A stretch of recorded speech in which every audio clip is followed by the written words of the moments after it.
பெரியவா சரணம். பெரியவா வானொலியின் மாலை நிகழ்ச்சிகள் ஆரம்பமாகின்றன. இன்றைய எமது நிகழ்ச்சிகள் நித்திய குரு பாதுகா பூஜா, ஸ்ரீ ரா கணபதி அவர்கள் எழுதிய புத்தகத்தின் ஒளிவடிவம், ஆன்மீக உரை, மகா பெரியவா மகிமை, உபன்யாசம். பெரியவா சரணம். பெரியவா சரணம். அடுத்த நிகழ்ச்சி நித்திய குரு பாதுகா பூஜை. शुक्लाम्भरधरं विष्णुं शशिवर्णं चतुर्भुजं प्रसन्नवदनं ध्यायेत् सर्वविघ्नोपशान्तये। ममोपात्त समस्त दुरितक्षयद्वार श्री परमेश्वर प्रीत्यर्थं गुरुप्रसाद सिद्ध्यर्थं गुरुप्रीत्यर्थं गुरुपादपूजाम् अद्य करिष्ये। गुरुर्ब्रह्मा गुरुर्विष्णुर्गुरुर्देवो महेश्वरः गुरुः साक्षात् परब्रह्म तस्मै श्रीगुरवे नमः। अपारकरुणा सिन्धुं ज्ञानदं शान्तरूपिणं श्रीचन्द्रशेखरगुरुं प्रणमामि मुदान्वहम्। सदाशिवसमारम्भां शङ्कराचार्यमध्यमाम् अस्मदाचार्यपर्यन्तां वन्दे गुरुपरम्पराम्. எல்லோரும் குருவ பெரிவாள தியானம் பண்ணிண்டு அர்ச்சனை பண்ணுவோம். அஷ்டோத்திரம். பெரியவா அஷ்டோத்திரம் பல அஷ்டோத்திரங்கள் இருக்கு. அதுல எளிமையா சுலபமா எது இருக்கோ அதை நான் இப்ப சொல்றேன். எல்லோரும் இதை கேட்டுண்டே திருப்பி சொல்ல முடிஞ்சுபா சொல்லி சொல்லி பெரிவாளுக்கு பாதத்துல ஒவ்வொரு புஷ்பத்தை அர்ச்சனை பண்ணலாம். ओम श्री कांची कामकोटि पीठाधीश्वराय नमः। श्रीमत् चंद्रशेखरेन्द्र सरस्वती गुरुभ्यो नमः। संन्यासाश्रम शिखराय नमः। काषाय दंडधारिणे नमः। सर्वपीठापहारिणे नमः। स्वामिनाथ गुरवे नमः। करुणासागराय नमः। जगदाकर्षण शक्तिमते नमः। सर्वचराचर हृदयस्थाय नमः। ओम भक्त परिपालक श्रेष्ठाय नमः। धर्म परिपालकाय नमः। श्री जयेन्द्र सरस्वत्याचार्याय नमः। श्री विजयेन्द्र सरस्वती पूजिताय नमः। शिवशक्ति स्वरूपाय नमः। भक्ताभीष्ट प्रदायकाय नमः। ब्रह्मण्य पोषकाय नमः। ब्रह्म विष्णु शिवैक्य स्वरूपाय नमः। कांची क्षेत्रवासाय नमः। कैलाश शिखरवासाय नमः। स्वधर्म परिपोषकाय नमः। चातुर्वर्ण संरक्षकाय नमः। लोकरक्षण संकल्पाय नमः। ओम ब्रह्मनिष्ठापराय नमः। सर्वपापहराय नमः। धर्मरक्षक संतुष्टाय नमः। भक्तार्पितधन स्वीकर्त्रे नमः। सर्वोपनिषत् सारज्ञाय नमः। सर्वशास्त्रगम्याय नमः। सर्वलोक पितामहाय नमः। भक्ताभीष्ट प्रदायकाय नमः। ब्रह्मण्य पोषकाय नमः। नानाविध पुष्पार्चितपदाय नमः। रुद्राक्ष क्रीडधारिणे नमः। भस्मोद्धूलित विग्रहाय नमः। सर्वज्ञाय नमः। सर्वचराचर व्यापकाय नमः। अनेक शिष्य परिपालकाय नमः। मनश्चाञ्चल्य निवर्तकाय नमः। अभयहस्ताय नमः। भयापहाय नमः। यज्ञपुरुषाय नमः। यज्ञानुष्ठान रुचिप्रदाय नमः। यज्ञसम्पन्नाय नमः। यज्ञसहायकाय नमः। यज्ञफलदाय नमः। यज्ञप्रियाय नमः। उपमानरहिताय नमः। स्फटिक तुलसी रुद्राक्ष हारधारिणे नमः। चातुर्वर्ण समदृष्टये नमः। ऋग्यजुस्साम अथर्वणादि चतुर्वेद संरक्षकाय नमः। தட்சிணாமூர்த்தி ஸ்வரூபாய நமஹ ஜாக்ரத் ஸ்வப்ன சுஷுப்தி அவஸ்தாதீதாய நமஹ கோடி சூரிய துல்லிய தேஜோமே ஷரீராய நமஹ சாது சங்க சம்ரக்ஷகாய நமஹ அஸ்வகஜ கோபூஜா நிர்வர்த்தகாய நமஹ குருபாதுக பூஜா துரந்தராய நமஹ கனகாபிஷிக்தாய நமஹ ஸ்வர்ண பில்வதள பூஜிதாய நமஹ சர்வஜீவ மோக்ஷதாய நமஹ மூக வாக்தான நிபுணாய நமஹ நேத்ர தீக்ஷாதானாய நமஹ द्वादशलिंग स्थापकाय नमः गान रसप्रियाय नमः ब्रह्मज्ञानोपदेशकाय नमः सकलकलासिद्धिताय नमः चातुर्वण्यपूजिताय नमः अनेकभाषा संभाषण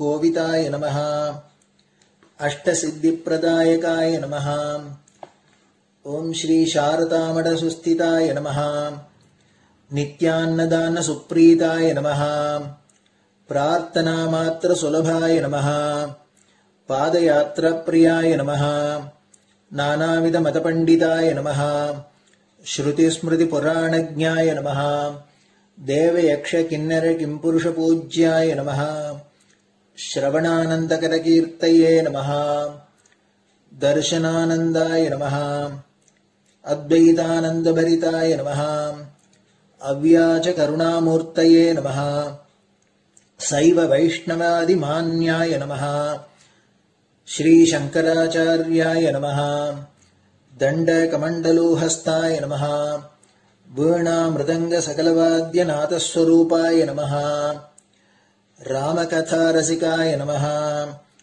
वेद वेदांग आगमादि सकलकला सतस्प्रवर्तकाय नमः हृदय गुहाशयाय नमः शतरुद्रीय वर्णितस्वरूपाय नमः केदारेश्वरनाथाय नमः अविद्यानाशकाय नमः निष्काम कर्मोपदेशकाय नमः लघुभक्ति मार्गोपदेशकाय नमः लिंगस्वरूपाय नमः सालग्राम सूक्ष्मस्वरूपाय नमः कालड्यां शंकर कीर्तिस्तंभ निर्माणकर्त्रे नमः जितेन्द्रियाय नमः शरणागत वत्सलाय नमः श्रीशैल शिखरवासाय नमः डमरुकनाद विनोदाय नमः वृषभारूढ़ाय नमः दुर्मद नाशकाय नमः आभिचारिक दोषहर्त्रे नमः मिताहाराय नमः मृत्युविमोचक शक्त्याय नमः श्री चक्रार्चन तत्पराय नमः दासानुग्रह कारकाय नमः अनुराधा नक्षत्र जाताय नमः सर्वलोकख्यातशीलाय नमः वेंकटेश्वर चरण पद्म षट्पदाय नमः श्री महात्रिपुर सुंदरी समेत श्री चंद्रमौलीश्वर पूजा प्रियाय नमः श्रीमच्चंद्रशेखरेन्द्र सरस्वती सद्गुरु परब्रह्मणे नमः गुरुभ्यो नमः परमगुरुभ्यो नमः परमेष्टिगुरुभ्यो नमः परात्परगुरुभ्यो नमः गुरुपरम्पराभ्यां नमः गुरुपादुकाभ्यां नमो नमः அடுத்தது ஊதுபத்தி இருந்தா அதை காமிச்சு தூபம், நெய் தீபம் இருந்தா காமிச்சு அதை நெய் தீபம் தீபம் காமிச்சுட்டு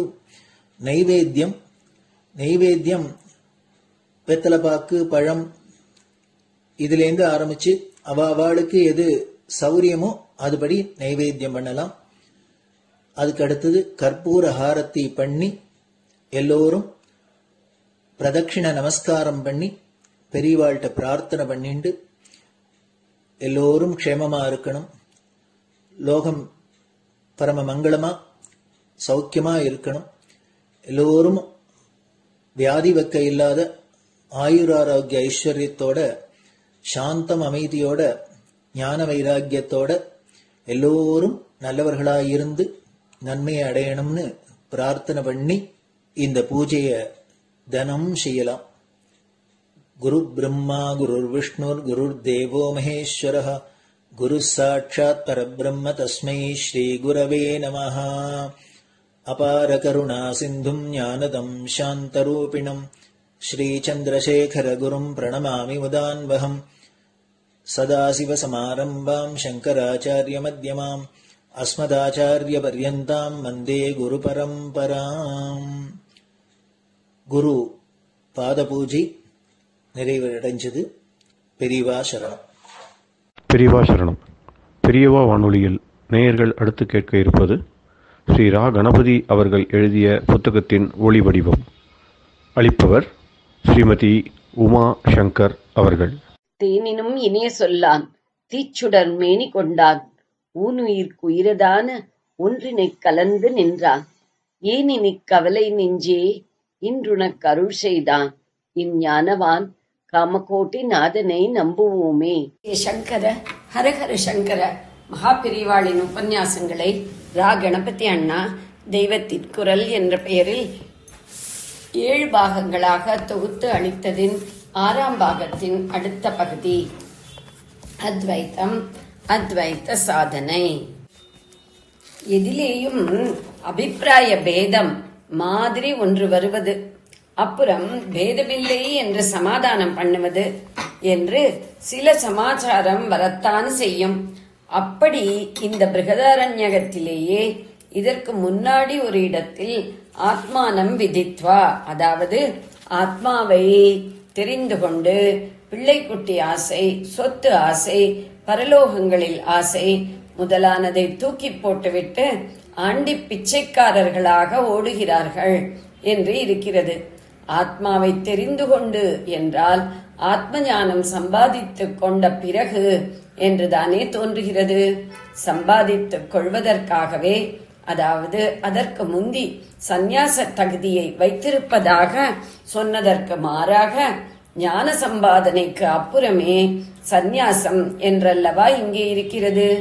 இப்படி கேள்வி வருகிறது. ஊன்றி பார்த்தால் பதில் கிடைக்கிறது.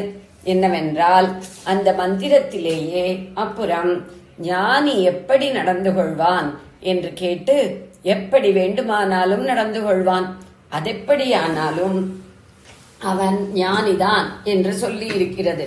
அதாவது அவனுக்கு இதுதான் விதி, இப்படித்தான் இருக்கணும் என்ற சாஸ்திர கட்டுப்பாடு எதுவும் இல்லை என்று அர்த்தம். அப்படிப்பட்டவன் சாஸ்திரோக்தமான 4 ஆசிரமங்களில் கடைசியான சந்நியாசத்தை ஸ்வீகரிக்க வேண்டும், ஏற்க வேண்டும் என்பது பொருத்தமில்லைதானே.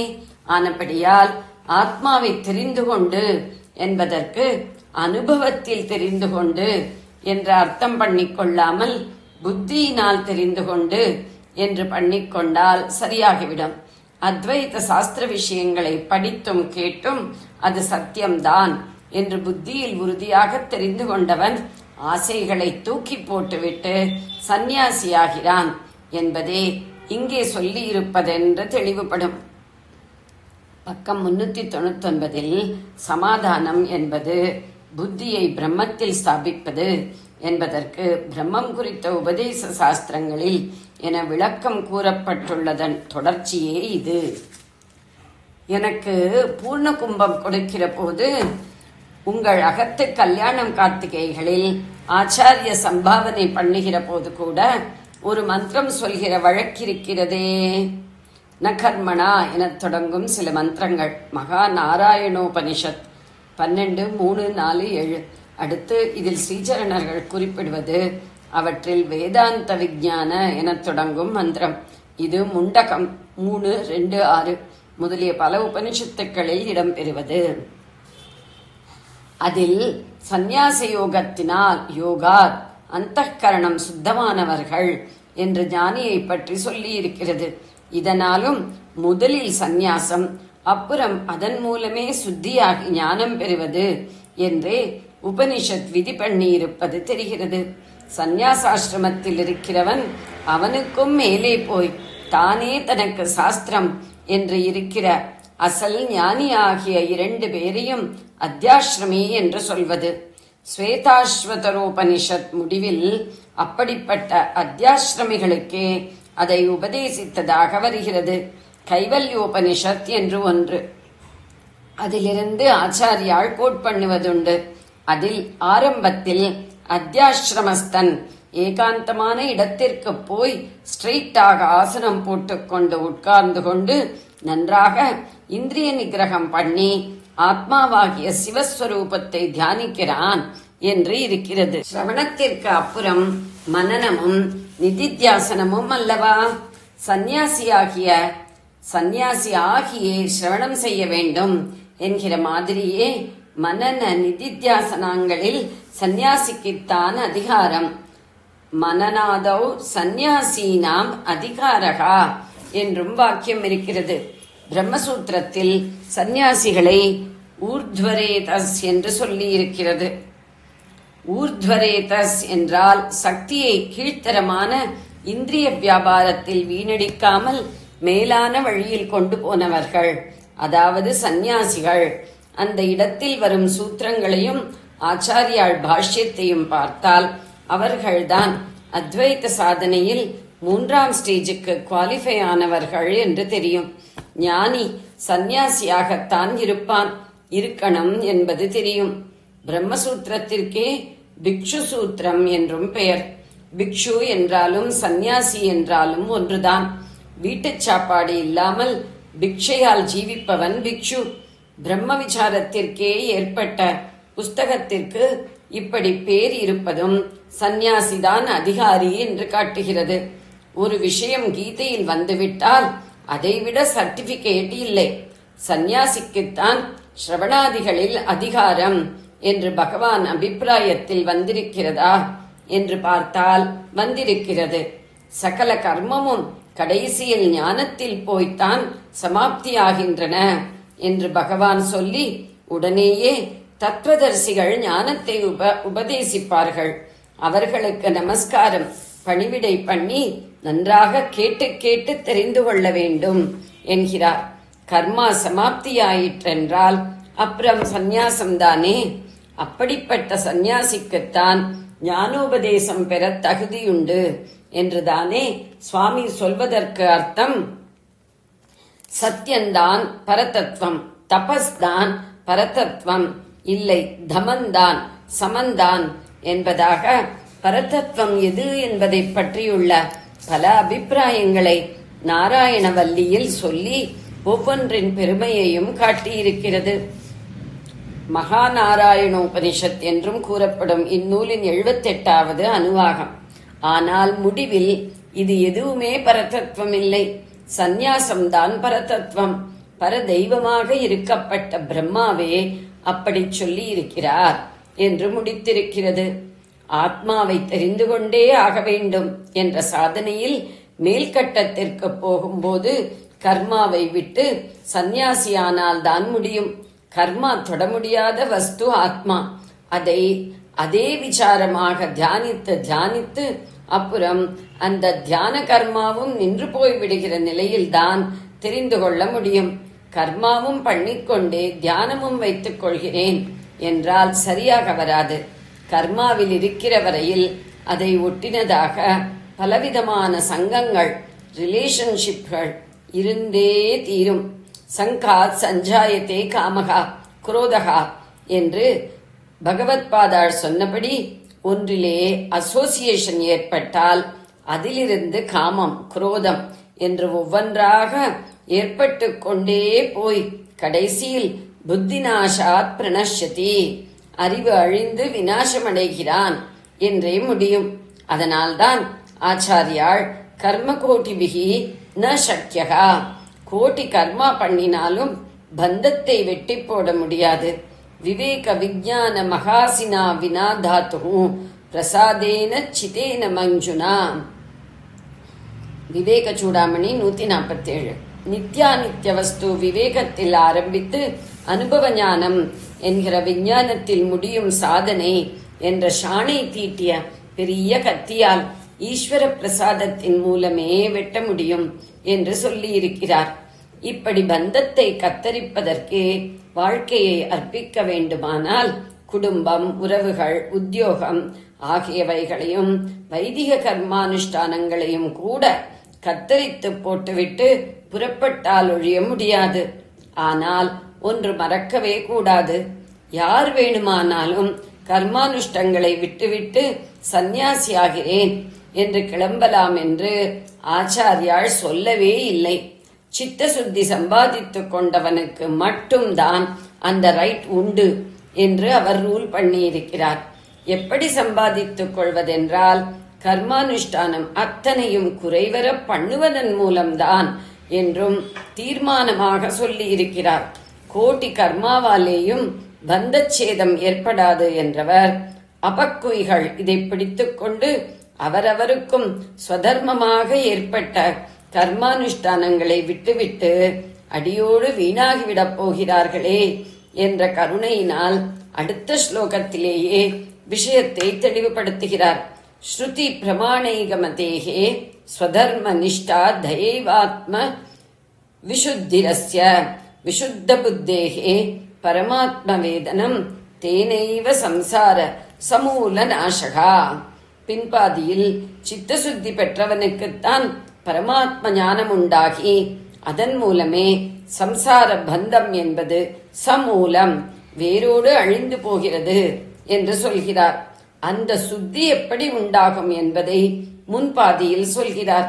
ஸ்வதர்மத்தில் எவன் நிஷ்டை என்னும்படியான உறுதியாக நிலைத்த ஈடுபாடு பெற்றிருக்கிறானோ அவனுக்குத்தான் சித்தம் சுத்தியாகிறது என்கிறார்.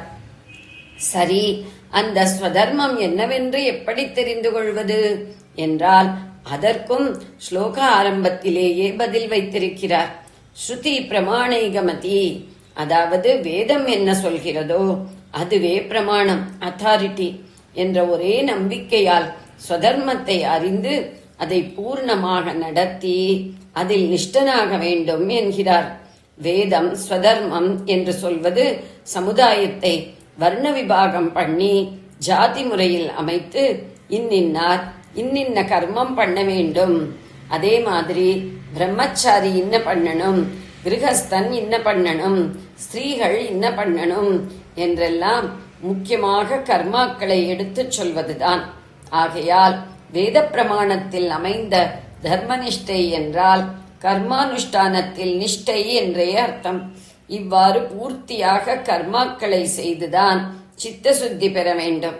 அப்படி பெற்றாலே பரமாத்ம ஞானம் பவபந்த நாசம் என்று சொல்கிறார். வேத விதிப்படி கர்மாக்கள் செய்கிற போது சரீர காரியங்களின் மூலமே சரீரத்தை பிழிவது மாத்திரமில்லாமல் மனசின் அழுக்குகளையும் பிழிந்து தள்ள முடிகிறது. அப்புறம் கர்மாக்களை நிறுத்திவிட்டு மனசின் காரியமான தியானத்திலேயே போய் அதற்கும் அப்புறம் அதுவும் நின்று போன ஞான நிலையை அடையணும்.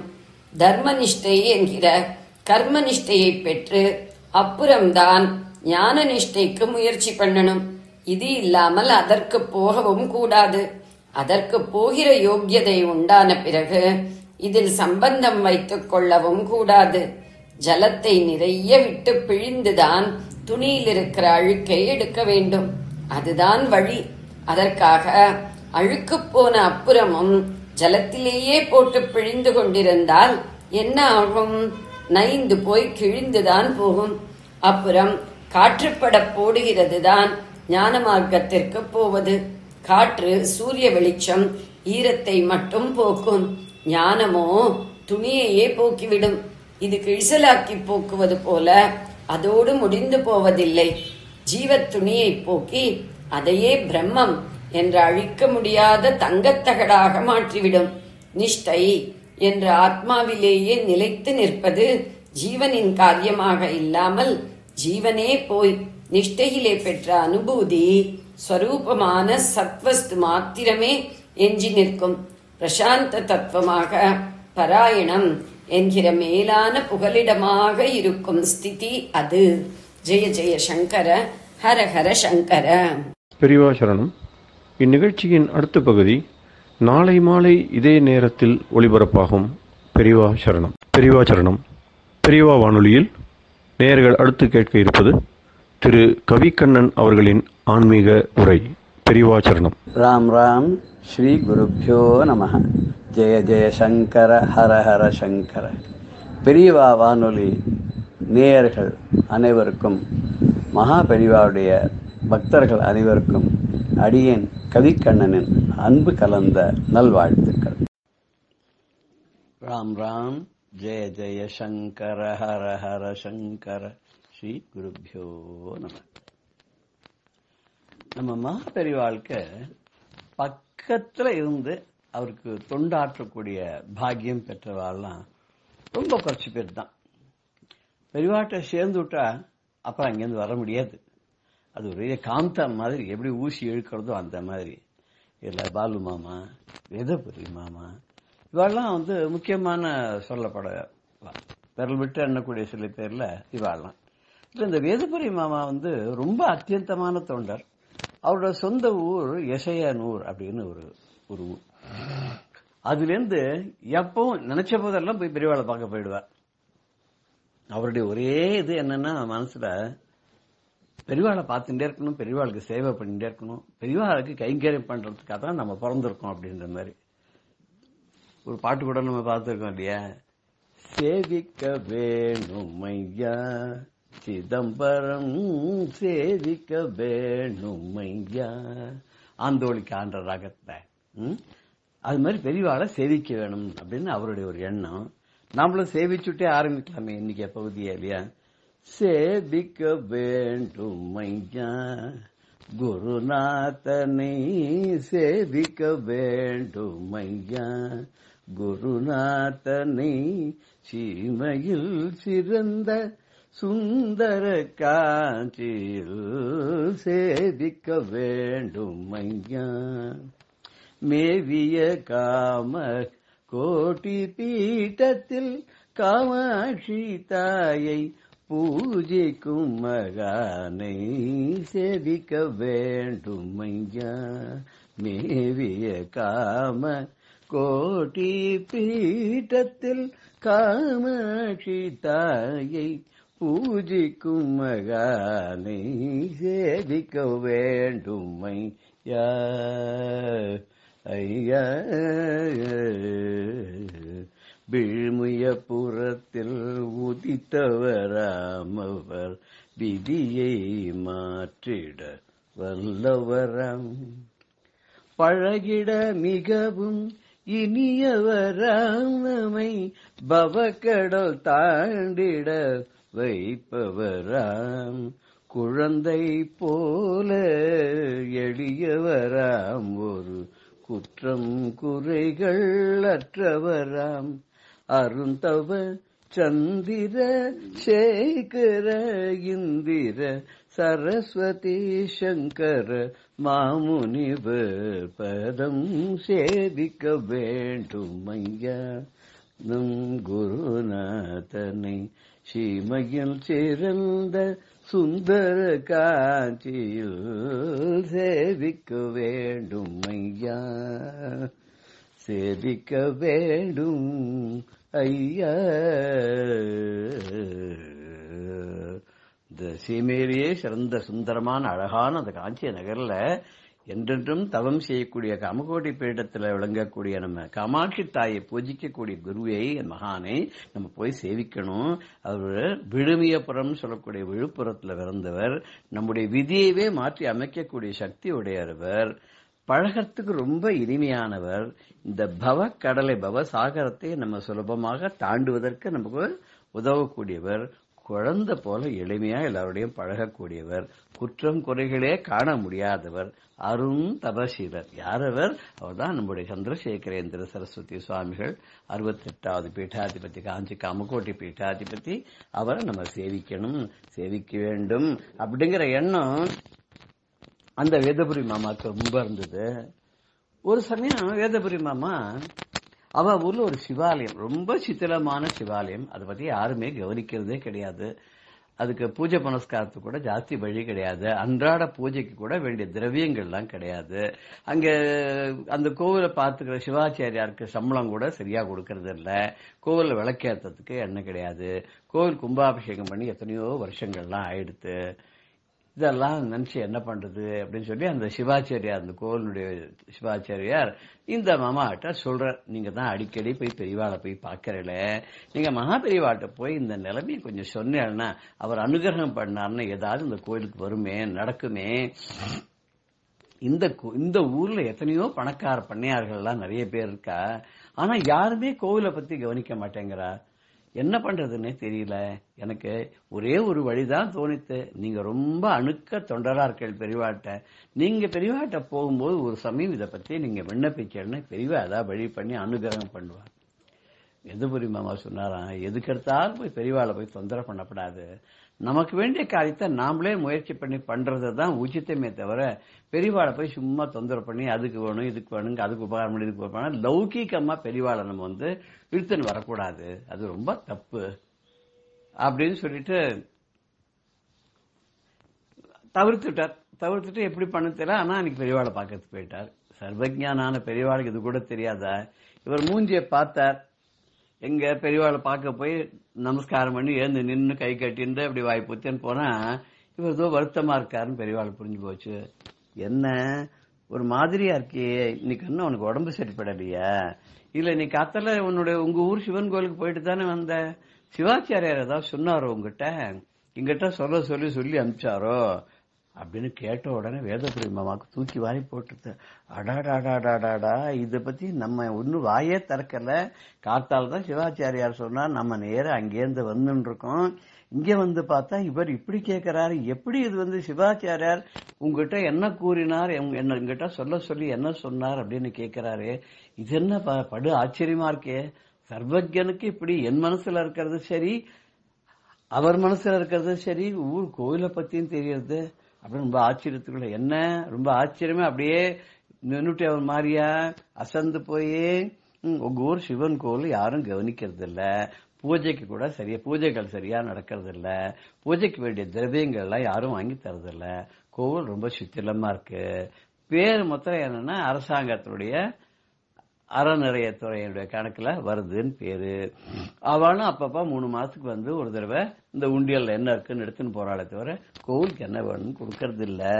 இதெல்லாம் நினைச்சு இந்த சிவாச்சாரியார் உங்ககிட்ட அடுத்திருக்கார். நீ என்கிட்ட சொல்றதுக்கு பயந்துன்னு சொல்லாத இருக்க, அவ்வளவுதானே. ஒண்ணுமே இல்ல. உங்க ஊர்ல எத்தனை பிரமுகால் இருக்கா, பணக்கார பிரமுகால் எத்தனை பேர் இருக்கா? முக்கியமா சொல்லிக்கிறாப்ப 4 பேர் இருக்கா பெரியவா. அப்படியா? அவளுக்கெல்லாம் எப்படி ஊர்ல நல்ல மதிப்பு உண்டா? நல்ல மதிப்பு. அவ ரொம்ப செல்வாக்கானவா தான். நீ ஒண்ணு பண்ணு, நம்ம மேனேஜரை போய் கேளு, ஒரு 4 போஸ்ட் கார்டு வாங்கிக்கோ. அந்த காலத்துல தான் போஸ்ட் கார்டு தான் முக்காசி. எவ்வளவு பெரிய விஷயமா இருந்தாலும் நுணுக்கி எறும்பு ஊறுற மாதிரி போஸ்ட் கார்டுலயே எல்லா சமாச்சாரத்தையும் எழுதிடுவா.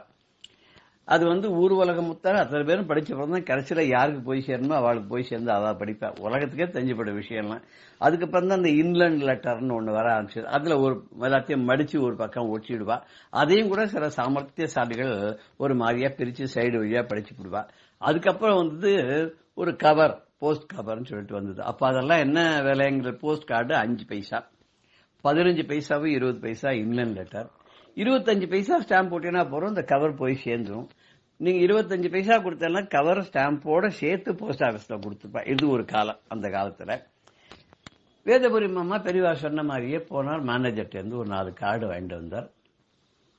இங்க மடத்தினுடைய விலாசத்தை போட்டு தான் எழுதுற மாதிரி மடத்துல விலாசத்தோட போட்டு அந்த 4 பேருக்கும் கடுதாசி போட்டார்.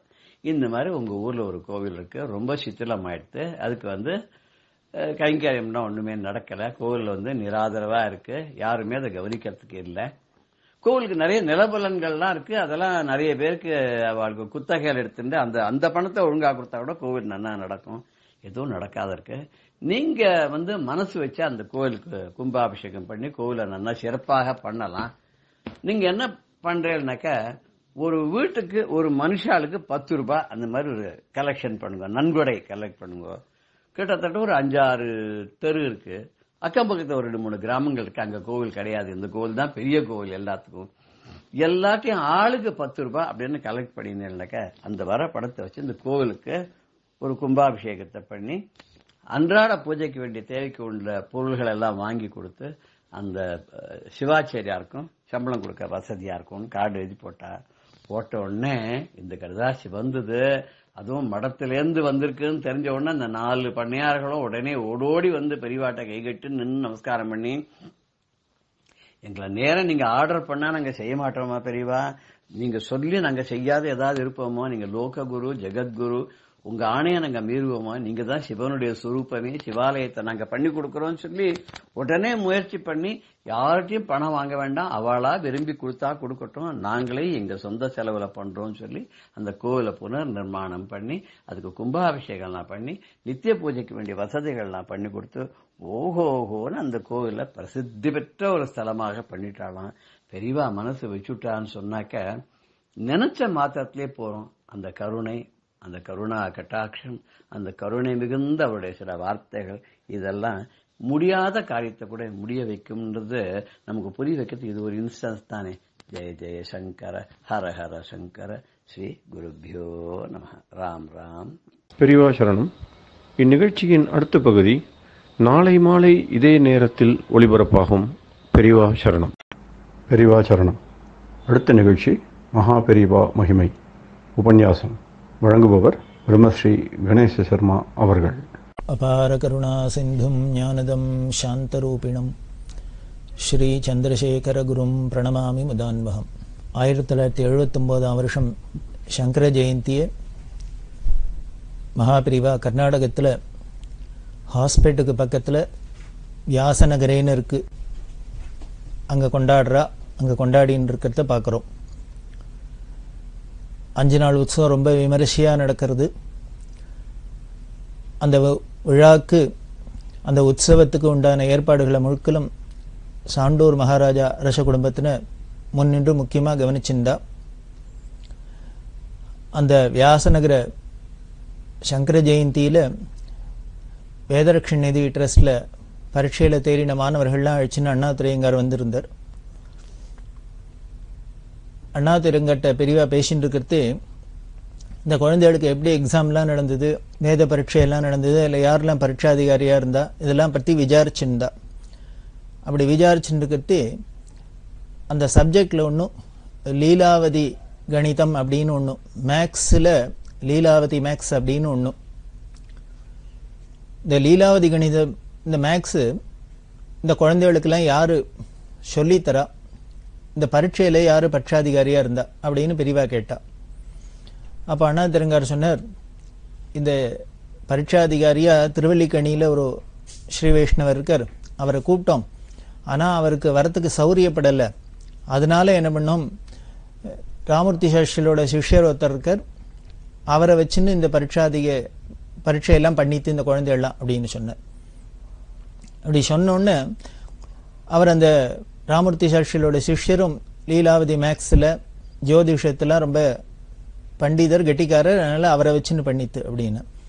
உடனே பெரியவா, அவரையா வச்சுன்னு பண்ணின, பரீட்சாதிகாரி அவர் இருக்கலாமோ, அவரையா வச்சுட்டு அப்படின்னு.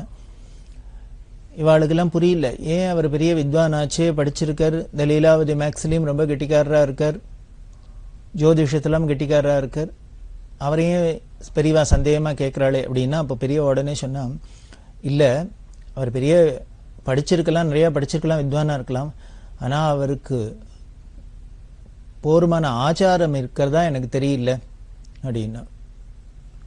என்ன அப்படின்னா ஆச்சார குறைச்சல் அவர்கிட்ட அப்படின்னா, பெரியவா சொன்னா, முன்னமேயே அவர் இங்கே வந்திருக்கார், அவர் வந்திருக்கிறதே பார்த்தேன், அவர் சிகை வச்சுக்கல, சிகை இல்லாத இருக்கு, அதனால் அவர் சிகை வச்சுக்கணும்னு நான் சொன்னேன், வலியுறுத்தி சொன்னேன். அப்போ கூட அவர் கேட்டதா தெரியல, இன்னும் வச்சுக்கல. ஒரு வேதாத்தியனம் பண்ணுறா, வைதீகராக இருக்கார், இவ்வளவு சாஸ்திரங்கள்லாம் படிச்சிருக்க, வித்வானாக இருந்தால் அதுக்குண்டான ஒரு யூனிஃபார்ம் டிசிப்ளின் இருக்க வேண்டாமா? அது அவர்கிட்ட இல்லையே. அதனால் அவரை பரீட்சாதிகாரியாக வச்சுக்கிறதோ இல்லை இதுக்கு உபயோகப்படுத்திக்கிறதோ எனக்கு சரியாக படலை, நீ வேறு ஆளை தான் பார்க்கணும் அப்படின்னு அவர் சொன்னார். அண்ணாதுரையங்கார் சரி அப்படின்னு சொன்னார், நியாயமான அபிப்பிராயம்தான் அப்படின்னு சொன்னார். இப்போ நமக்கு ஒரு சந்தேகம் வரும், அவர் என்ன படிச்சிருக்கார், எல்லாம் பெரிய வித்வானாக இருக்கார், ஏதோ ஒரு சிக்கை ஒன்றும் இல்லை, இந்த ஹேர் ஸ்டைலில் வித்தியாசப்படுறது, இதுக்கு ஒரு பெரிய தப்பா அப்படின்னு தோணலாம். ஆனால் நமது சாஸ்திரம் என்ன சொல்றது அப்படின்னு, உனக்கு படிப்பு வரலன்னா கூட பரவாயில்ல, வேதம் சரியா ஏறலைன்னா கூட பரவாயில்ல, உனக்கு மந்த புத்தியா இருந்தா கூட பரவாயில்ல, முதல்ல என்ன இருக்கணும் அப்படின்னர், ஆச்சாரம் இருக்கணும், அனுஷ்டானம் இருக்கணும். ஆச்சார பிரதமோ தர்மஹா தர்மஸ்ய பிரபுரச்சுதா அப்படின்னு சொல்றோம் நம்ம. அந்த ஆச்சாரம் தான் தர்மம். தர்மம் அப்படின்னாலே அறம், அறம் அப்படின்னாலே அதுக்கு முதல் படி என்னன்னு ஆச்சார அனுஷ்டானத்தோடு இருக்கிறது. இப்போ ஒரு உதாரணத்துக்கே எடுத்துங்கோ, ஸ்கூல்ல குழந்தைகள்லாம் அனுப்புறோம். ஸ்கூலுக்கு போற குழந்தைகளுக்கு முதல்ல ஸ்கூல்ல என்ன எதிர்பார்க்கிற அப்படின்னா அவள் டிசிப்ளின் தான் ஃபர்ஸ்ட் எதிர்பார்ப்பா. நல்ல ஸ்கூலா இருந்தா படிப்பு கூட செகண்டரி தான். டயத்துக்கு அது ஸ்கூலுக்கு போகணும், ப்ராப்பரா யூனிஃபார்ம்லாம் நல்லா துவச்சி உணர்த்தி அயன் பண்ணி கிளீனா போட்டுக்கணும், ஷூ எல்லாம் சரியா இருக்கணும், அங்க இருக்கிற வாத்தியார் எல்லாரையும் ஒரு ரெஸ்பெக்ட் கொடுக்கணும், அவளை மதிக்கணும், கூட படிக்கிற குழந்தைகளோடலாம் அதுகள் சண்டை எண்டை போடாத சௌஜன்யமா இருக்கணும், டயத்துக்கு வரணும், லீவு போடக்கூடாது, இப்படி எல்லாம் வரிசையா சொல்றா. இந்த டிசிப்ளினை தான் ஃபர்ஸ்ட் அவ சொல்லித்தரா. அதுல ரொம்ப ஸ்ட்ரிக்டா இருக்கா. நல்ல எந்த ஒரு வித்யாசாலைகளா இருந்தாலும் பள்ளிக்கூடமா இருந்தாலும் அதுலதான் ரொம்ப முக்கியமா இருக்கும். இந்த டிசிப்ளின் எல்லாமே வந்துடுத்துனால் அதுக்கப்புறம் படிப்புங்கிறது தானே வந்துடும். இந்த படிப்பு வர்றது ஒன்றும் பெரிய காரியமே இல்லை. படிப்புக்கு இது புத்திசாலி இல்லை மந்தம் அப்படின்லாம் நாமளாவே தான் சொல்றோமே வழிய, அடிமுட்டாளா இருந்தா கூட அவளையும் ஒரு வாத்தியார் கெட்டிக்கார வாத்தியாரா இருந்தா அந்த சிஷ்யனை போட்டு அவனை உண்டுலன்னு பண்றதுல அவர் பண்ற இவரோட முயற்சினாலே அவருக்கும் படிப்பு வந்துடும். அதனால படிப்பை பத்தி கவலையே இல்லை, படிப்பு வந்துடும். ஆனால் இந்த ஒழுக்கம் அப்படிங்கிறது, இந்த டிசிப்ளின் அப்படிங்கிறது, அனுஷ்டானம் அப்படிங்கிறது, ஆச்சாரம்ங்கிறது எப்போ வரும்னார் அந்த சின்ன வயசுலேருந்தே படிக்கணும். சின்ன வயசுலேருந்தே படிக்கணும். காலங்கார்த்தால வெடிகாரத்தால ஏந்திருக்கிறது, ஏந்தினோன்னு உடனே பல் தேய்க்கிறது, உடனே ஸ்நானம் பண்றது, இப்படி எல்லாம் வரிசையா இது வந்தா நீட்டா ட்ரெஸ் எல்லாம் துவச்சி வச்சு உணர்த்தி வச்சுக்கிறது, இந்த டயத்துல தான் சாப்பிட்றது, இப்படிதான் வெளியில போறது, கண்டபடி இருக்கிறது இல்லை, மனசு போன பொடி போகாத இருக்கிறதுக்கு தான் ஆச்சாரமே.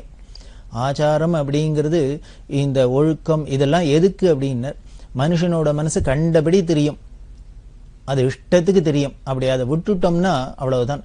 ஒரு குதிரை இருக்கு அப்படின்னா அதுக்கு எதுக்கு கடிவாளம் போறோம், லகான வச்சுக்கிறா அப்படின்னு அப்படி வச்சுண்டு அதை ஓட்டுறதே தான் அதோட சக்தி எல்லாருக்கும் பிரயோஜனமா இருக்கு.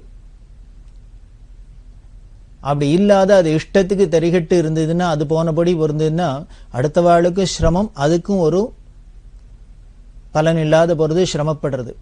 அதனால தான் அதுக்கு ஒரு கடிவாளம் போடுறாப்புல தான் மனுஷனோட இந்த மனசுக்கும் ஆச்சாரம் அப்படிங்கிறது, ஒழுக்கம் அப்படிங்கிறது ஒரு தர்ம சட்டமா போடப்பட்டிருக்கு, கடிவாளமா போடப்பட்டிருக்கு. முதல்ல அதுக்குள்ள நம்மளை பிராக்டிஸ் பண்ணிட்டோம்னா வந்துடுத்துனா, அந்த டிசிப்ளின் வந்துடுத்துனா அதுக்கப்புறம் நாம எதை வேணா சாதிச்சுடலாம், எதை வேணா நாம அடைஞ்சுடலாம்.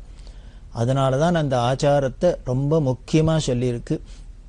எங்கேயுமே பார்க்கிறோம், ஸ்கூலுக்கு தான் அப்படின்னு இல்லை, எந்த ஒரு காரியமா இருந்தாலும் அரசாங்க உத்தியோகத்தெல்லாம் பார்த்தீங்கன்னா எந்த ஒரு உத்தியோகம் இருந்தாலும் அது அதுக்குன்னு சில உத்தியோகங்களுக்கெல்லாம் யூனிஃபார்ம் வச்சிருக்கா. போலீஸ்னா காக்கி சட்டை தான் போட்டுக்கிறது, கண்டக்டருக்குனா இது மாதிரி, இப்படி ரோட்ல தெருவில் குப்பை அள்ளிண்டு போறது கூட ஏதோ ஒரு யூனிஃபார்ம்லாம் வச்சுக்கிறா. குப்பையை அள்ளுறதுக்கும் இவன் என்ன கலர் சட்டை போட்டுண்டா என்ன, டிரையர் போட்டுண்டா என்ன, எத்த பண்ணியிருந்தா என்ன, குப்பையெல்லாம் அள்ளினா வராதா என்ன.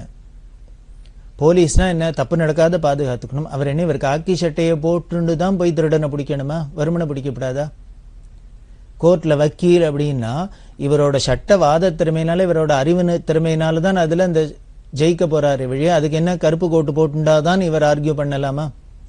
சாதாரணமா இருக்கக்கூடாதா? ஒரு டாக்டர்னா ஆபரேஷன் பண்ணணும் அப்படின்னா அதுக்கு என்ன, இப்படி எல்லாம் கையில கிளவுஸை போட்டுக்கணும், மாஸ்கை போட்டுக்கணும், இந்த ஷூவை தான் போட்டுக்கணும், அந்த ஷூவை தான் போட்டுக்கணும், இப்படி வெள்ளை கோட்டு தான் போட்டுக்கணும். எதுக்கு இப்படி எல்லாம் வைக்கிறா? நாம யாருன்னு கேட்கிறோமோ? இந்த வெளி வேஷத்துக்கும் இதெல்லாம் பண்ணிக்கிறதுக்கும் அவளோட காரியத்துக்கும் என்ன சார் சம்பந்தம்? இதை ஏன் சார் நீங்க எல்லாரும் ஃபோர்ஸ் பண்றேன், இப்படிதான் பண்ணணும்னு சொல்றேன் அப்படின்னு நாம யாருமே கேட்கறது இல்லை. அப்படி அந்த யூனிஃபார்ம்ல இருக்கிறதையே அதையே நமக்கு ஒரு கௌரவமா இருக்கு, அதுவே ஒரு பாதி நமக்கு பிளஸ் பாயிண்டா இருக்கு. இன்னும் சொல்ல போனாக்க யூனிஃபார்ம்ல இருக்கிற அரசாங்க உத்தியோகத்துல இருக்கிறவாள யாரானும் அடிச்சுட்டா இருந்தா அது பெரிய பாபமாவே, அதுக்கு பெரிய தண்டனையே உண்டு அப்படின்னு சட்டம் வேற சொல்றது. இவ்வளவு தூரம் ஒரு வெளி வேஷத்துக்கு நாம ஒரு ட்ரெஸ்ஸுக்கோ இல்ல இதுக்கெல்லாமே ஒரு முக்கியத்துவம் கொடுக்கிறோம் அப்படின்னா இதே தானே இந்த சாஸ்திரமும் சொல்லி இருக்கு. அதுல வரத்தையே மட்டும் சாஸ்திரம் சொல்றது அப்படிங்கிறதே மட்டும் நமக்கு என்னமோ அது வேண்டாத மாதிரியும், அதெல்லாம் அதுக்கெல்லாம் ஒன்றும் தேவையில்லை சார், மனசு சுத்தமா இருந்தா போறோம். நம்ம என்ன காரியம் பண்றோம் இதுதான் பார்க்கணுமே வழிய இதெல்லாம் அந்த வெளிவேஷத்துக்கு ஒன்றும் இம்பார்ட்டன்ஸ் இல்லை அப்படின்ல நாம தற்கால ஒரு சித்தாந்தம் சொல்லிட்டு இருக்கோம். காரணம் என்னன்னா நாம அப்படி மாறி போயிட்டோம். இனிமே பழையபடி மாறணும்னா அதுக்கு நமக்கு ரொம்ப சிரமமா இருக்கும். அதுல நமக்கு வெக்கம் இருக்கலாம், அது இருக்கலாம், இது இருக்கலாம், என்னமோ நம்மளோட சொந்த வெறுப்புனாலதான் அதுக்கு ஒரு குறை சொல்றமே வழிய அப்படி இல்லை. அப்படி இருக்கிறதுன்னு எல்லாரும் மாறிவிட்டா தானே அதுக்கு ஒன்று சகஜமா போயிடும். நீங்க பார்த்தீங்கன்னா சர்தார்ஜி எல்லாம் பார்த்தா அவளுக்கு அவ மதத்துல எப்படி சொல்லியிருக்கோ அப்படியே தான் இருக்கா. அத்தனை பேரும் டர்பன்ல தான் இருக்கா. அவ பிரசிடென்டா இருந்தாலும் சரி, அடிமட்டமா இருந்தாலும் சரி, எங்க இருந்தாலும் சரி, பார்த்த மாத்திரத்திலேயே தெரியுது. பல மதங்கள்லயும் மற்ற மதஸ்தர்கள்லாம் எல்லாரும் அவளுக்குன்னு மதத்துல என்ன சொல்லியிருக்கோ அதைத்தான் பார்த்து பார்த்து தான் பண்ணிட்டு இருக்கா. அதுல இருந்து ஒண்ணும் மாறல. அது எதுக்கு என்ன இது சரியா தப்பான்னு ஒரு ஆராய்ச்சியில கூட யாரும் இறங்குறது இல்லை. சொல்லியிருக்கு, கேட்கிறோம், அவ்வளவுதான். அதைத்தான் பெரியவாளும் இங்க வலியுறுத்துறா. அதனால அவர் கணிதத்துல பெரிய வித்வானா இருக்கலாம், இன்னும் சாஸ்திரத்துல பெரிய வித்வானா இருக்கலாம், லீலாவதி கணிதத்துல பெரிய மகாமேதையா இருக்கலாம். இவ்வளவு இருக்கிறவருக்கு ஒரு சிக்க வச்சுக்கிறதுல என்ன, ஒரு வேதாத்தியானம் பண்ணிட்டு வேதம் படிச்சேன் அப்படின்னு தன்னை காமிச்சுக்கிறதுல என்ன பெரிய கௌரவ குறைச்சல் வந்துட போறது? அப்படி வந்ததுனாலே இவர் படிச்ச இவரோட வித்தைய இவருக்கே கௌரவமா தோணலன்னு அர்த்தம். இவருக்கே அது கௌரவமா தோணலன்னு அர்த்தம். அதனாலதான் தன்னை உள்ளுக்குள்ள விஷயம் தங்கிட்ட வேற ஒரு விஷயம் இருந்தாலும் வேற ஒரு தினசா தன்னை வேஷத்தை மாத்தின்னு காமிக்கிற அப்படிங்கிற அப்படி இருக்கப்படாது அப்படின்னு யதார்த்தமா இருக்கணும் அப்படிங்கிறதுக்காக தான் இந்த ஆச்சார அனுஷ்டானத்தெல்லாம் பெரியவா திருப்பி திருப்பி திருப்பி வலியுறுத்தின்றே இருக்கா. இதுதான் நமக்கு பெரிய சித்தசுத்திக்கு ஒரு மருந்து. அது அவசியம் கடைபிடிக்கணும். அதனால்தான் பெரியவா தனக்கு இனிமே மடத்துல இங்க வந்து பாத பூஜை பண்ணணும்னா வாசிக்க வச்சுட்டு இருக்கணும், இனிமே 9 கஜந்தான் கட்டிக்கணும், கச்சந்தான் கட்டிக்கணும், அத்தை பண்ணும் இத்த பண்ணும், இது மாதிரி ரெஸ்ட்ரிக்ஷன்லாம் சொன்னது காரணம் இந்த முதல்ல இந்த டிசிப்ளின் நமக்கு வரணும், இந்த ஆச்சாரம் நமக்கு வரணும். அது வந்துடுத்தினாலே மற்றது எல்லாம் வந்துடும். அதுக்கப்புறம் நமக்கு வித்தைகள் வரும், ஞானம் வரும், மோட்சம் வரும், எல்லாம் தானே பின்னாலேயே வந்துடும். அதனால தான் ஆச்சார பிரதமோ தர்மோ அப்படிங்கிற பெரியவா இப்படி சொல்றா.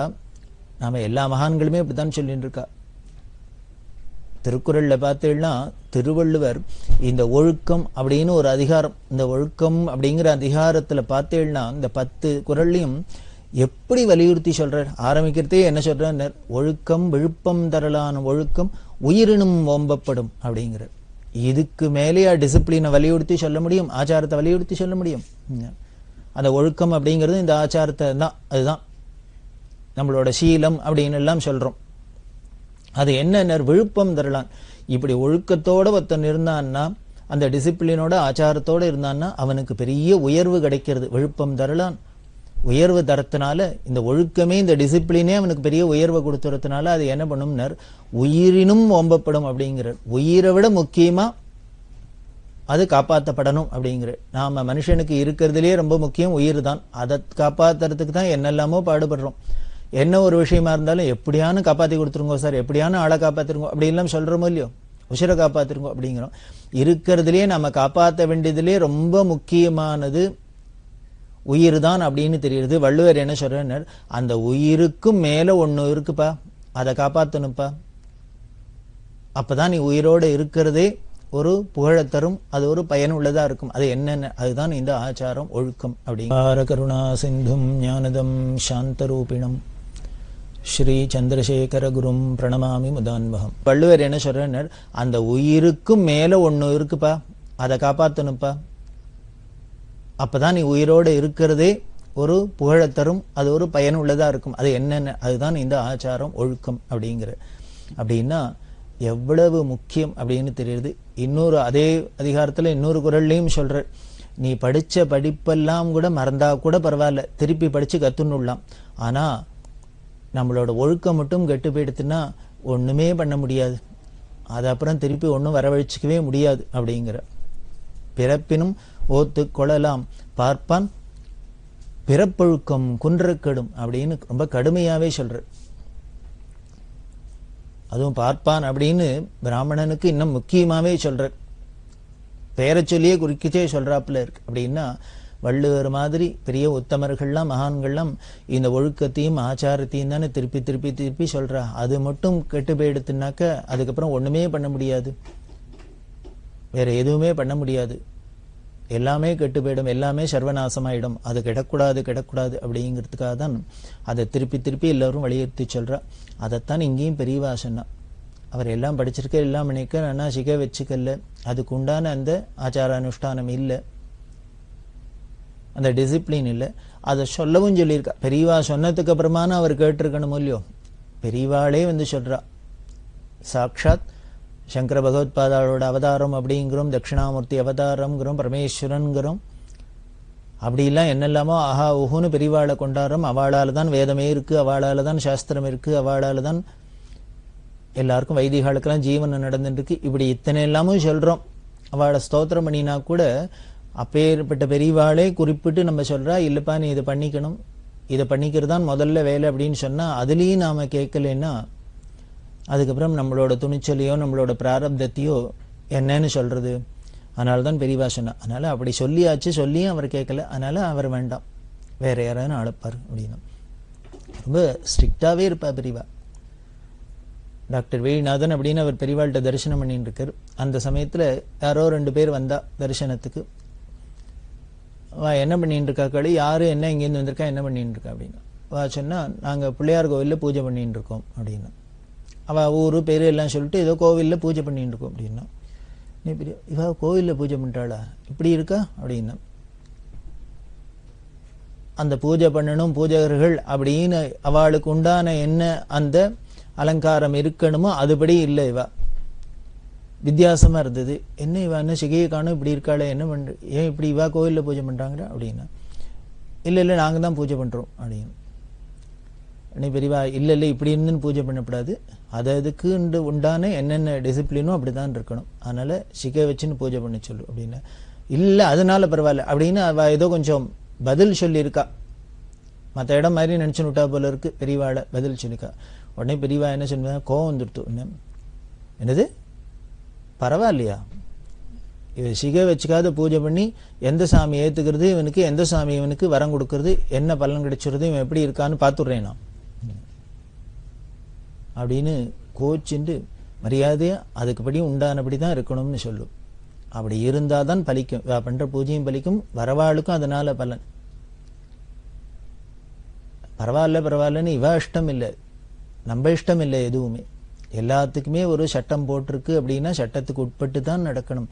அதுல மீறினோம்னா அதுக்கு தண்டனை உண்டுதான் உண்டு, பலன் கிடையாது தான் அப்படின்னு சொல்லி அவள்கிட்ட அந்த பசங்களுக்கு சொல்ல, அப்புறம் இவர் எடுத்து சொல்லி அப்படிலாம் சொல்லப்படாது, பெரியவா சொல்ற உபதேசம் பண்றா. அதனால பெரியவா சொல்றது எதுவுமே நல்லதுக்கு தான் இருக்கும். குரு வாக்கியம் எதுவா இருந்தாலும் நல்லதுக்கு தானே. ஆதிசங்கர பகவத்பாதாள் கேள்வி பதிலா தர்மத்தை சொல்றதே என்ன சொல்றார் அப்படின்னர். எது விஷம், மனுஷனுக்கு எது விஷம் அப்படின்னர். அதுக்கு பதில் இது கேள்வி, மனுஷனுக்கு எது விஷம் அப்படின்னு கேள்வி. அதுக்கு பதில் என்ன கொடுக்கிற சங்கர பகவத்பாதர்னர், குரு வாக்கியத்தை அலட்சியப்படுத்துறது. ஒரு குரு நமக்கு சொல்றார் அப்படின்னா அவருக்கு தெரியாதான்னு நம்மளால இதை பண்ண முடியுமா பண்ண முடியாதா, இந்த ஊர்ல இது முடியுமா இந்த ஊர்ல இது முடியாதா, இது மாதிரிலாம் தெரியாது. அவருக்கு தெரியாதையா சொல்லிடுவார்.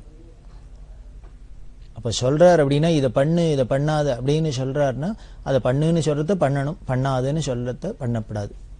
சுவாமி கீதையிலையும் என்ன சொல்றாரு, சாஸ்திரம் பிரமாணம் தே காரியா காரிய விவஸ்திதோ. நம்மளோட மனம் போனபடி நமக்கு பிரமாணத்தை எடுத்துக்க முடியாது, சாஸ்திரம் தான் பிரமாணம். அதுனா அது பகவானோட ஆக்ஞை, ஈஸ்வர ஆக்ஞை, நிஜாக்ஞா ரூப நிகமா அப்படின்னு சொல்லப்படுது. அதனால அந்த வேதம் சொன்னதுதான் சாஸ்திரம் சொன்னதுதான் அது சாஸ்வதமான ஆணை. அதுக்கு கட்டுப்பட்டு தான் எல்லாரும் நடந்தாகணும். அது ரொம்ப முக்கியம். அதுல நமக்கு பிடிச்சிருக்கா பிடிக்கல, நமக்கு முதல்ல பிடிச்சிருக்கு பிடிக்கல, இந்த விருப்பு வெறுப்பு போறதுக்கே முதல் என்ன மருந்து அப்படின்னு அந்த சாஸ்திரப்படி நடக்கிறது தான். அதைத்தான் நீங்க வலியுறுத்தினா. அதனால வேற ஆள் பார்க்கணும் அப்படின்னு சொன்னா அனாத்திரங்களும் சரி அப்படின்னு விட்டார். அப்படி பேசினுக்கிட்டே முதல்லயே பார்த்தோம், சாண்டூர் யுவராஜா பெரியவாள்கிட்ட கேட்டு துவைதம் அத்வைதம் அப்படின்லாம் சித்தாந்தங்கள்லாம் இருக்கு, அதுக்கு என்ன ஒன்றுத்துக்கு ஒன்று என்ன வித்தியாசம், எதனால இப்படி சித்தாந்தங்கள்லாம் மாறுபடுறது, இப்படி பலதா இருந்தாலும் மாறுபட்டு இருந்தாலும் உண்மை ஏதோ ஒன்னாதான் இருக்க முடியும், சத்தியம்ங்கிறது ஏகமாக தான் இருக்கும், ஒன்னாதான் இருக்கும், அப்படின்லாம் சந்தேகம் போயிட்டா அப்படின்னு முன்னுமே சொன்னோம் இல்லையா. அதுக்கு பதில் சொல்லல பெரியவா. அதுக்கு நேர பதில் சொல்லாத என்னன்னா இப்படி எல்லாம் பல விஷயங்கள் அதில் பேசிட்டு வரா. அப்படி வரத்தே சாண்டூர் ராஜா கேட்டோன்னே யுவராஜாட்ட பெரியவா கேட்டா, நீ என்ன பண்ணிட்டு இருக்க அப்படின்னு கேட்டா. அவர் சாண்டூர் யுவராஜா ஒரு வெளிநாட்டுல யூனிவர்சிட்டியில மேத்தமேட்டிக்ஸ் டிபார்ட்மெண்ட்ல ப்ரொஃபஸராக இருந்தவர், ஹெட் ஆஃப் த டிபார்ட்மெண்ட்டாக இருந்தவர், பெரிய கணிதத்தில் மகாமேதை அவர். பெரியவா அவர்கிட்ட கேட்டால் நீ என்ன செஞ்சுட்டு இருக்க அப்படின்னு ஒன்று அவர் என்ன பண்ணார், மேத்தமேட்டிக்ஸ் அப்படின்னு மொட்டையாக சொன்னார். இது என்ன மேத்தமேட்டிக்ஸ் அப்படின்னா, நீ என்ன பண்ணிட்டு இருக்க அப்படின்னா, மேத்தமேட்டிக்ஸ்னா எப்படி என்னன்னு புரிஞ்சுக்கிறது. அவர் மேத்தமேட்டிக்ஸில் பெரிய ரிசர்ச் எல்லாம் பண்ணி PhD எல்லாம் பண்ணி பெரிய ப்ரொஃபஸர். அவரோட யோகிதா அவ்வளோ பெரிய ஒசந்ததாக இருக்குது. அவர் என்ன பண்ணியிருக்கார், அவரோட ஸ்பெஷாலிட்டி என்னென்னா குவாண்டம் தியரி அப்படிங்கிறதுல பெரிய ரிசர்ச் பண்ணின டாக்டரேட்லாம் வாங்கினவர். இதைத்தான் பெரியவா கேட்குறா, ஏன் என்ன பண்ணியிருக்க அப்படிங்கிறத. அவர் என்ன பண்ணினார், மேத்தமேட்டிக்ஸ் அப்படின்னு சொன்னார். ஏன் இவர் குவாண்டம் தியரியில் நான் ரிசர்ச் பண்ணியிருக்கேன் அப்படின்லாம் சொல்லலை அப்படின்னா, பெரியவாளுக்கு என்ன மேக்ஸை பற்றி தெரிய போகிறது, அதில் குவாண்டம் தியரின்னா என்னன்னு தெரியுமா? இதை பார்த்தாக்க காஷாயம் தண்டும் ஒரு கட்டுப்பட்டியாக ஏதோ பழம்பஞ்சாங்க மாதிரி இருக்கார். இவருக்கு என்ன தெரிய போகிறது, அதெல்லாம் சொன்னால் புரியுமோ புரியாதோ அப்படின்னு தோணி இருக்கலாம். அதனால தான் என்ன பண்ணார், ஒரு ஸ்வரத்து இல்லாத மேத்தமேட்டிக்ஸ் அப்படின்னு சொன்னார். உடனே அடுத்தது பெரியவா விட்டுருவாள, சரி மேத்தமேட்டிக்ஸ் அப்படின்னு நீ அதில் ஏதோ ரிசர்ச் பண்ணதா சொல்லலை, எந்த விஷயத்தில் ரிசர்ச் பண்ணியிருக்க அப்படின்னு. அவர் என்ன இன்னமும் சுவாரஸ்யம் வரல, என்னடா அது இவர் விடாத கேட்குறாரு அப்படின்ட்டு. நான் குவாண்டம் தியரி அப்படின்னார், குவாண்டம் தியரியில் ரிசர்ச் பண்ணுறேன் அப்படின்னு. உடனே பெரியவா என்ன பண்ணா, உட்காந்துருக்கிற அந்த தரையில் உட்காந்துருக்கல மண்ணில் இப்படி 2 ரவுண்டு போட்டு வட்டம் போட்டா, அதில் ஒன்றுத்துக்குள்ளே ப்ளஸ்ன்னு போட்டால் ஒன்றுத்துல மைனஸ்ன்னு போட்டு இப்போ காமிச்சு இந்த ப்ளஸ்ஸா மைனஸா, அதாவது ப்ளஸ்ஸாக இருந்தால் பாசிட்டிவ்னு அர்த்தம், மைனஸாக இருந்தால் நெகட்டிவ்னு அர்த்தம். இப்போ இந்த குவாண்டம் தியரியில் நீ பண்ணியிருக்கிறது பாசிட்டிவ் அப்ரோச்சா இல்லை நெகட்டிவ் அப்ரோச்சா, எதில் ரிசர்ச் பண்ணியிருக்க அப்படின்னு கேட்டா. இப்படி வட்டம் போட்டு அதில் ப்ளஸ் மைனஸ் போட்டு நீ குவாண்டம் தியரியில் பாசிட்டிவ் அப்ரோச்சை ரிசர்ச் பண்ணுறியா நெகட்டிவ் அப்ரோச்சை ரிசர்ச் பண்ணுறியான்னு ஒரு மாதிரி யுவராஜா நடுங்கிட்டார். அவன் அசந்து போயிட்டார் அப்படின்னே சொல்லணும். ஏன்னா இந்த அளவுக்கு இவருக்கு என்ன கணக்குன்னா என்னென்னு தெரிய போகிறதா, இனிமேல் அல்ஜீப்ரானா என்ன தெரிய போகிறதா, குவாண்டம் தியரினா என்னென்ன தெரிய போகிறதா அப்படின்னு நினச்சின்னு தானே இவர் ஏதோ ஒரு அலட்சியமாக பதில் சொல்லியிருந்தார். அப்படி இருக்கிறது பெரியவா என்ன பண்ணால் நேராக போட்டு படத்தையும் போட்டு காமிச்சு குவாண்டம் தியரியில் ரிசர்ச் பண்ணணும், பாசிட்டிவ் அப்ரோச்சா நெகட்டிவ் அப்ரோச்சான்னு அவருக்கு ஒரு மாதிரி எடுத்து, சரி இது சாதாரண நம்ம நினைக்கிறாப்புல இல்லை, இது வேஷம்தான், ஏதோ பார்த்தா சன்னியாச கோலத்தில் இருக்குது அப்படின்னு என்ன பண்ணார். அந்த இது வரைக்கும் இருந்த அந்த ஒரு அலட்சியம் அசரத்தையெல்லாம் போன இடம் தெரியல, போன இடம் தெரியாத என்ன பண்ணினார், அந்த பயபக்தி வந்துடுத்து பெரியவாள்கிட்ட. அந்த ப்ளஸ் அப்படிங்கிறத காமிச்சு பாசிட்டிவ் அப்ரோச் அப்படின்னு இதில் தான் பண்ணியிருக்கு அப்படின்னு. உடனே பெரியவா அந்த மைனஸை காமிச்சு, ஏன் நெகட்டிவில் பண்ணலையா அப்படின்னா, நெகட்டிவில் ஏன் பண்ணலை அப்படின்னா இந்த மைனஸை காமிச்சு. அவர் பதில் சொல்கிறதுக்கு முன்னால் அவர் யோஜனை பண்ணி பதில் சொல்லணும். அதுக்கு முன்னாலே பெரியவாளே சொன்னால், அது நெகட்டிவ் அப்ரோச்சுங்கிறது ரொம்ப டஃப்பு கஷ்டம், அதனால அதில் பண்ணலையாக்கும், எது சுலபமாக இருக்கோ பாசிட்டிவ் அப்ரோச்சில் பண்ணிவிட்டியா அப்படின்னா. அந்த ஷாண்டூர் ராஜா அப்படியே நெக்கு உருகினர், மகிழ்ந்து போனர், நிறைந்தார். பெரியவாளோட மேதாவிலாசத்தை ஒரு க்ஷணத்தில் புரிஞ்சுட்டார். பெரியவா சர்வஜ்யன்கிறத புரிஞ்சுட்டார். பெரியவா சொன்னது ஏன் பண்ணலைங்கிறதுக்கு பெரியவாளே ரீசன் சொல்கிறா, அது ரொம்ப டஃப்புங்கிறதுனால அதில் பண்ணலை அப்படின்னு. உடனே என்ன பண்ணா பெரியவா இந்த குவாண்டம் தியரி பாசிட்டிவ் அப்ரோச்சை பற்றி வேதத்திலேயே எப்படி வருது அப்படின்னு ஆரம்பிச்சு பொழிஞ்சு தள்ளினா எப்போன்னு ராத்திரி 10:30 மணி வரைக்கும் பெரியவாளோட இந்த உபன்யாசம்.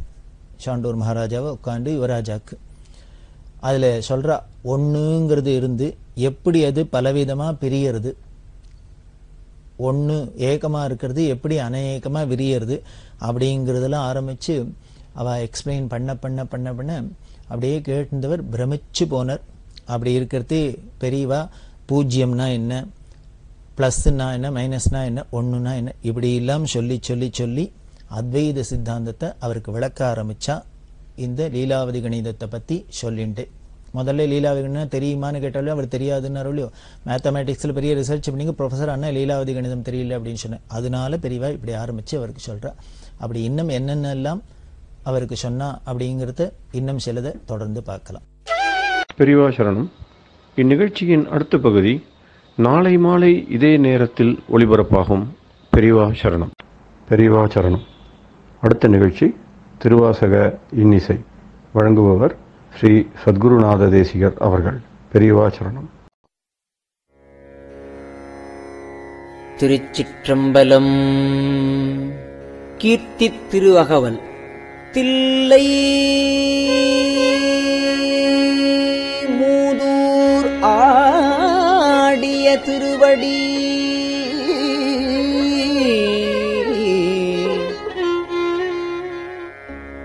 பல்லுயிரெல்லாம் பயின்றனன் ஆகி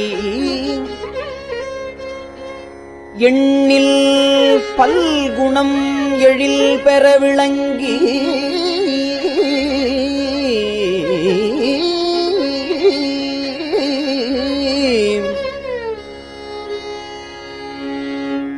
மண்ணும் விண்ணும் வானோர் உலகும்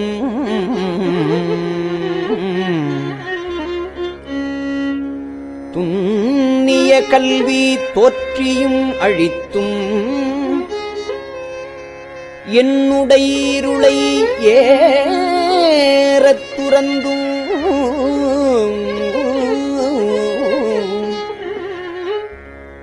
அடியார் உள்ளத்து அன்பு மீதூர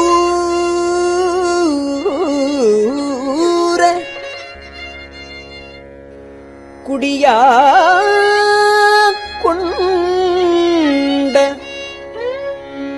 கொள்கையும் சிறப்பும் மன்னு மாமலை மகேந்திரம் அதனில் சொன்ன ஆகமம் தோற்றுவித்து அருளியும்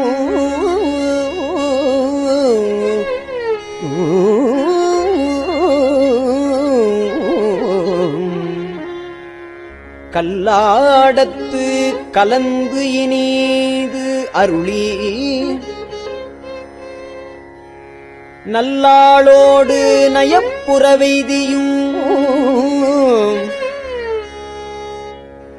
பஞ்சப்பள்ளியில் பால்மொழி தன்னொடும் எஞ்சாது ஈண்டும் இன்னருள் விளைத்தும்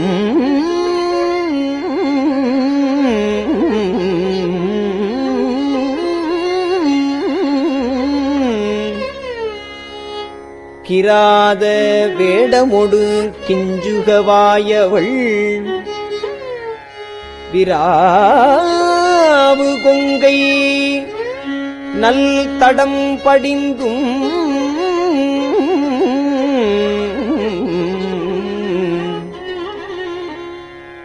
கேவேடராகி கெளிரது படுத்தும்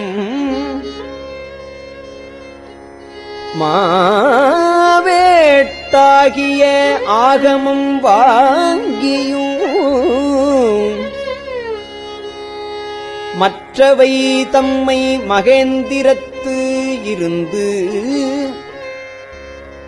உற்ற ஐமுகங்களால் பணித்து அருளியும் உற்ற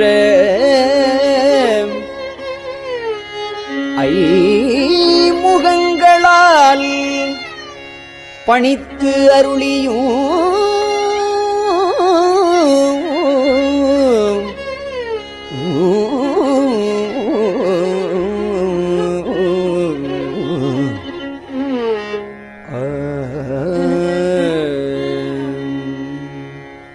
நந்தம் பாடியில் நான் மறையோனாய்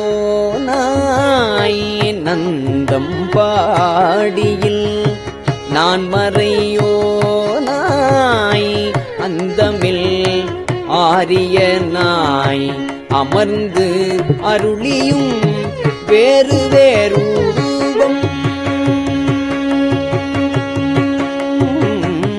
வேறு வேறு உருவம் வேறு வேறு இயற்கையும் நூறு நூறாயிரம்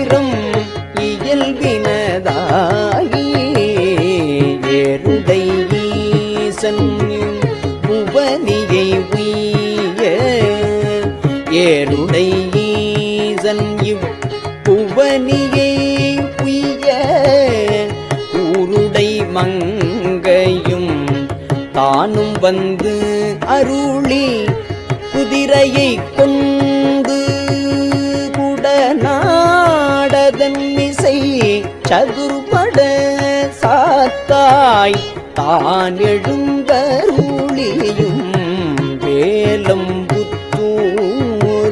விட்டேறு அருளி கோலம் போலிவு காட்டிய கொள்கையும் தர்ப்பணம் அதனில் சாந்தம் புத்தூர் விற்பொரு வேடற்கு ஈந்த விளைவும் மொக்கணி அருளிய முழுத்தழல் மேனி சொக்கதாக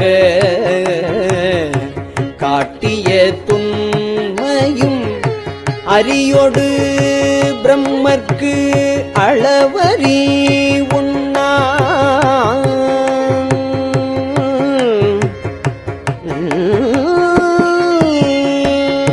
நரியை குதிரை ஆக்கிய நன்மையும் ஆண்டு கொண்டு அருள அழகுரு திருவடி பாண்டியன் தனக்கு பரிமாவிற்று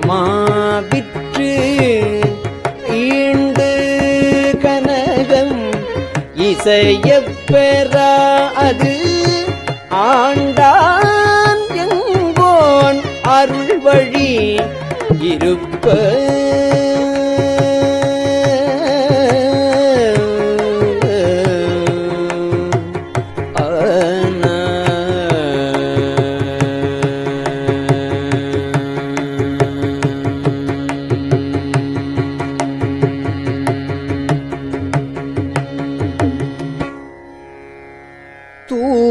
தூண்டு சோதி தோற்றிய தொன்மையும்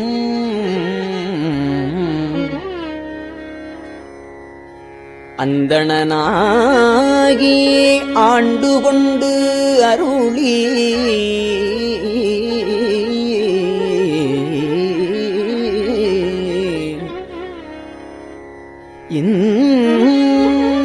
இந்திரஞாலம் காட்டிய இயல்பும்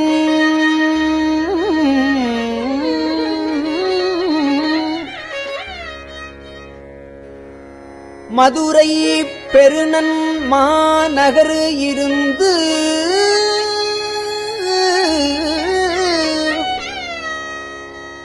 குதிரைச் சேவகனாகிய கொள்கையும் ஆங்கு அது தன்னில் அடியவட்காக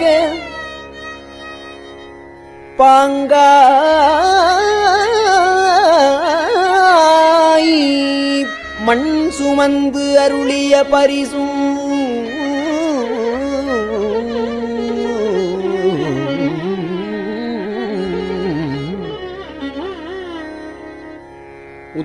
உத்தரகோசமங்கையுள் இருந்து வித்தக வேடம் காட்டிய இயல்பும் பூவணம் அதனில் பொலிந்து இருந்து அருளி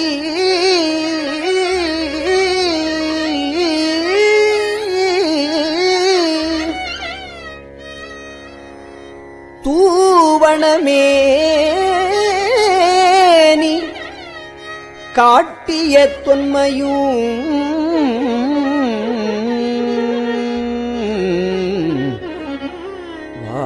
வாத ஊரினில் வந்து இனிது அருளி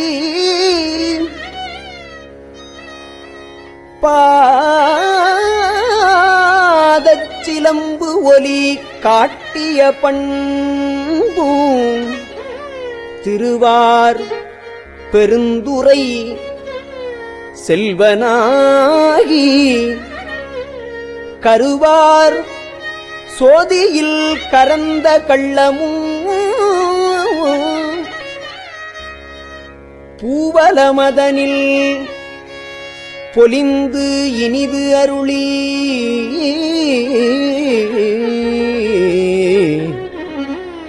பாவநாசம் ஆக்கிய பரிசும் தண்ணீர் பந்தச் சயம் பெற வைத்து நன்னீர் சேவகன் ஆகிய நன்மையும்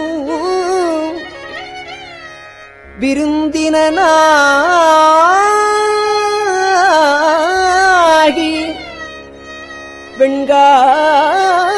வெண்காடு அதனில் குருந்தின் கீழ் அன்று இருந்த கொள்கையும்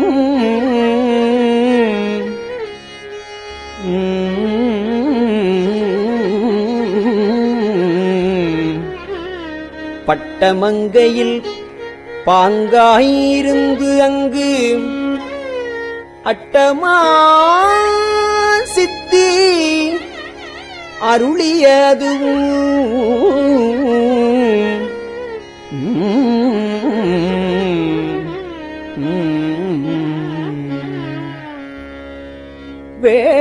வேடுவனாகி வெண்டுரு கொண்டு வேடுவனாகி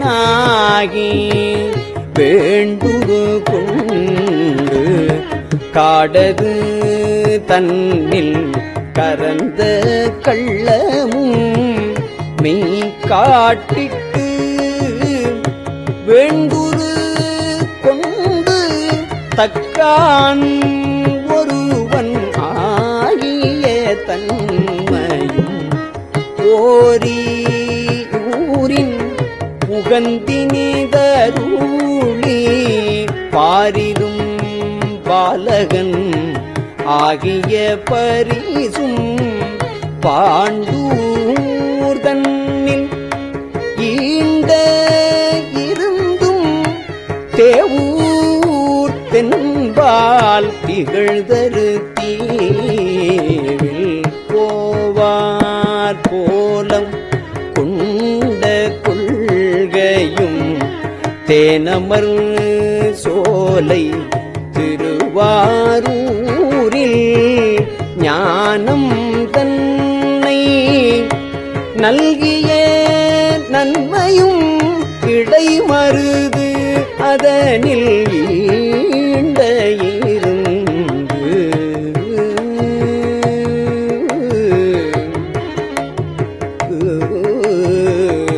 படிம பாதம் வைத்த அப்பரிசும் ஏகம்பத்தின் இயல்பாயிருந்து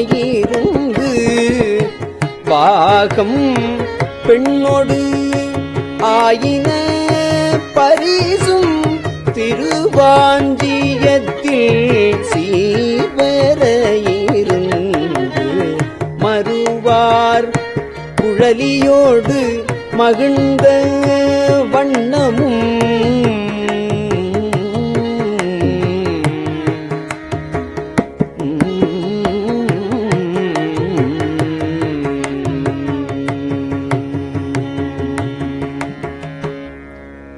திருச்சிற்றம்பலம். பெரியவா சரணம். இந்நிகழ்ச்சியின் அடுத்த பகுதி நாளை மாலை இதே நேரத்தில் ஒளிபரப்பாகும். பெரியவா சரணம். பெரியவா சரணம். பெரியவா வானொலியின் இன்றைய நிகழ்ச்சிகளின் நிறைவாக திருப்பொன்னூசல் வழங்குபவர் சத்குருநாத தேசிகர் அவர்கள். பெரியவா சரணம். திருச்சிற்றம்பலம். திருப்பொன்னூசல். மூன்றங்கிலங்கு நயனத்தன் மூவாத பாந்தங்கு தேவர்களும் காணாமலர் அடிகள் தேன் தங்கு தித்தித்து அமுதூரி தான் தெளிந்தங்கு ஊந்தங்கு நின்றூருக்கும் உத்தர கோசமங்கை போந்தங்கு இடை மருது பாடி குலைமஞ்சை போன்றங்கு அனநடையீர் பொன் பொன்னூசலாடாமோ போன்றங்கு அனநடையீர் பொன்னூசலாடாமோ.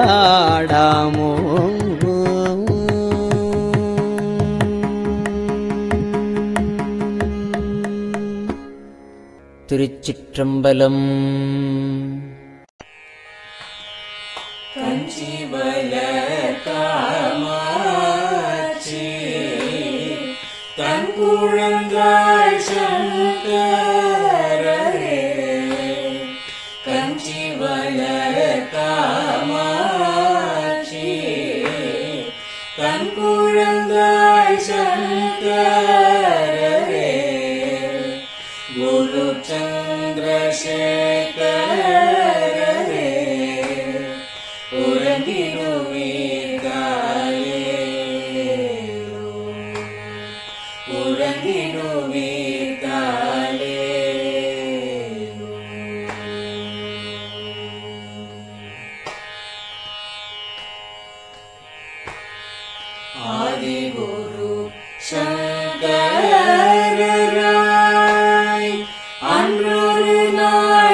பெரியவா சரணம்.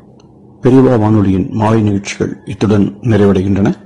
எமது அடுத்த ஒளிபரப்பு நாளை காலை இந்திய நேரப்படி 6 மணிக்கு துவங்கும். பெரியவா சரணம்.